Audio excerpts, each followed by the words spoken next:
What's going on, guys? Welcome back to another video. Today's video we're going to be talking about Vinland Saga, and this is going to be the spoiler review of the first season of the anime. This is pretty much the prologue arc because only the first season of the anime is the prologue. So if you guys don't know what Vinland Saga is, it's pretty much a Viking story about our main character. His name's Thorfinn, and kind of a quest to take revenge for his father. So we'll start off with a quick... Just want to let you guys know that the first prologue of Vinland Saga is about 7.5 volumes because each one of these carries about 2 volumes each. Sorry, I'm a little sick, so don't worry. But so it took about 7.5 volumes to finish up the prologue. First, I want to start with the very first part. So it starts off with Thorfinn, and he's kind of with this group of people, and he's a badass fighter, and he pretty much is like a kind of a quiet, kind of keeps to himself, kind of fights for honor and stuff like that. And then come to find out that the leader of the group that he was in, his name is Askeladd, and Askeladd was the person who killed his father. Well, whenever Thorfinn was a very young boy, he witnessed his father get killed by Askeladd because, you know, Thorfinn was supposed to stay behind while his father went and fought the battles for him. But Thorfinn decided to go with him as a little boy, and he witnessed the death of his father. So after that, Askeladd kind of kept Thorfinn under his wing, and Thorfinn always kind of grew up wanting revenge for his father, trying to kill Askeladd. So it's kind of like this weird kind of relationship where, you know, Thorfinn doesn't want to leave Askeladd because he wants to kill him, but he also, you know, doesn't want anyone else to kill Askeladd because he wants to kill for himself. So it kind of becomes this weird, like, Thorfinn kind of protects Askeladd, but still hates him at the same time. And so pretty much as the story progresses in this arc, the second book comes around, and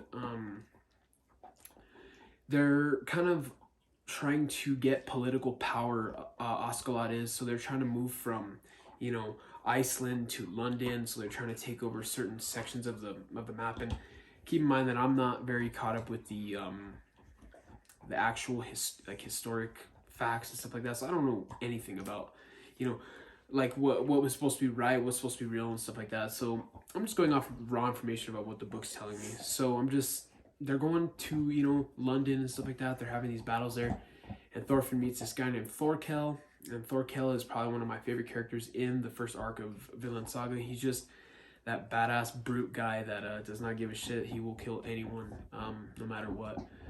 But as the story kind of progresses, Askeladd kind of captures the prince of this, because they're trying to take over this main part of England, and it's held over by this king. His name's King Suien, I think that's how you pronounce it, and his son, Prince Canute. He sent out his son Prince Canute to go. I'm not too sure. I don't really remember that well, but he sent his son out, Prince Canute, to go get something, and Prince Canute ended up getting in the hands of Askeladd. And Askeladd, was thinking, well, if I take, you know, Prince Canute hostage, I'll be able to get political power by bringing him back and stuff like that, and I'll be able to have influence on the wars and all that stuff like that. So, you know, Askeladd is a very smart character, and that's one thing that I didn't realize getting into Vinland Saga, is that it's definitely a more intimate series. It's kind of not very focused on the battles and the action and stuff like that. It's very character driven and character, you know, it's like I said, it's very character driven. So, but like I said, Thorfinn takes a very back seat in this first arc, while Askeladd kind of takes the main seat, and it's just kind of a strategization of like what Askeladd wanted to do with the prince and stuff like that. Well, it turns out that the prince wasn't really ever, he was just a pawn, so that the king could just kill him off and that he could have more riches and stuff like that. So I kind of was starting to fall off a little bit towards the second book, and it was just kind of like a little bit boring in my opinion. But you know, the third book definitely picked up with Thorkel kind of fighting Thorfinn again.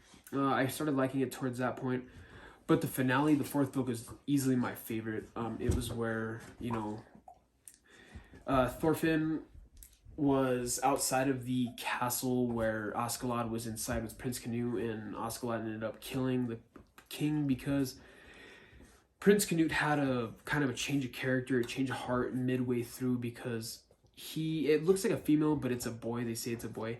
So I guess he had a change of heart, and he ended up realizing that his father never loved him and stuff like that. So they ended all, like Thorkel, Askeladd, Thorfinn, and Prince Canute, they all wanted to go after the King Sweet, or Sweetie, or whatever the hell, however you say his name. So they go over there, Askeladd kills him, and throughout the whole book, Thorfinn always fights with this rage, right? He always fights with this rage. He never fights with a clear mind about wanting to revenge his father. So he's just fighting with this superior rage to just revenge his father. And so at the very end of the book, Askeladd kills the king, and Askeladd is always a calm and collected character. Well, at the very last part, it showed Askeladd kind of losing his cool and stuff like that. So it just kind of goes to show you that everyone has their kind of breaking point, just like Askeladd did. And at the point of Askeladd trying to kill all these people, Prince Canute stabs him right in the heart. And Thorfinn sees this, and he starts freaking out, saying like, you know, don't take my kill, don't take my kill. And he's telling him like, don't die, don't die. And he ends up dying. And Prince Canute tells you know, the guards to take Thorfinn away, and they take Thorfinn away as a prisoner and as a slave. And that's pretty much where the first season ends off, or where the arc ends off. So it's pretty much just kind of like a drama, kind of to me. Personally, the prologue didn't sell me as hard as I thought it was going to. I kind of maybe was overhyping the series a little bit, because I mean, even in the back of the first volume, it says if you like Berserk, you like this. It's kind of a lot slower than Berserk, but that's the parts that I like about Berserk, are the slow parts. But I don't know, it just kind of has a slow burn to it. The action's great. The character development's great. Askeladd's a great character. Thorfinn's a great character. Thorkel's a great character. Thor's is a great character. I love the setting. It's just something about it kind of lost my interest around book 2, and I kind of couldn't keep up with like the plot points and stuff like that. So I know I don't kind of have all the details right here that I'm telling you guys, but I know I probably missed a lot of stuff, but it's just, I know hopefully this next few arcs will kind of catch my attention a little bit more than the prologue. Let me know down in the comments if you guys think I probably won't end up liking the series. If I didn't like the prologue as much as I should have, should I continue? Should I not? I'm going to continue either way, because I think it's definitely worth continuing and stuff like that. But, you know, if I have to give it an overall score, I would probably give it like a 7.5 or an 8 out of 10. It's not my favorite. It's not as good as Berserk. It's not as good as Gantz. It's not as good as One Punch Man. Might not be as good as One Piece. But I'm not sure. I would definitely have to read a little bit more One Piece and a little bit more Vinland Saga. But yeah, Thorfinn's a great character. I just can't wait to see him as the main character finally in the 5th volume. If you guys, he has a complete different appearance change. He looks longer hair. He has a beard. And I hear that this manga takes it from Golden Age, from Berserk, to Stardew Valley. So I'm assuming it's even going to get even slower in this next arc for a little bit. But, you know, I might end up liking that because I like those parts of Berserk. But like I said, guys, this is a review of the first arc in Vinland Saga, the first 8 volumes, or the first 7.5. Let me down in the comments if you guys have read these, or if you guys enjoyed them or not. I enjoyed them, but not as much as I thought I was going to. Thanks for watching, guys. I appreciate it.